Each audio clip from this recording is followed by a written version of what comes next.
Jadi bila cerita pasal Allah, kita mesti tanya, kenapa Allah jadikan, macam mana Allah jadikan bulan ni? Hebat bulan ni, bulan ada waktu dia bulat, ada waktu dia tengah, ada waktu, padahal bulan tu tetap bulat.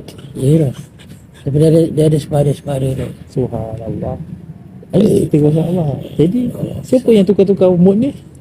Allah. Kata langit yang biru. Langit biru tu kita nak pergi sampai sana 1000 tahun. Tak sampai umur kita. Tapi kita boleh nampak tak? Hebat Allah. Inilah cerita pasal Allah. Ini cerita pasal Allah menaikkan iman kita. Ni ceritanya. Tapi dalam perkara ni semua, apa yang lebih penting daripada tu ialah hidup akhirat. Ni dunia ciptaan dia, Allah nak bagi tahu dia wujud. Yang kedua, Allah minta kita sembah dia. Bila kita dah rasa Allah ni memang wujud, baru kita datang pada solat, datang pada sembahan. Kalau tidak kita sembahyang, kita tak tahu aku sembah siapa. Aku nampak Allah bagi tahu. Kau tak tengok ke ni?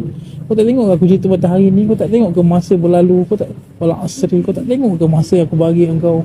Ada orang mati awak, ada orang meninggal awak, ada yang muda, ada yang tua. Kau tak tengok ke semua perkara ni?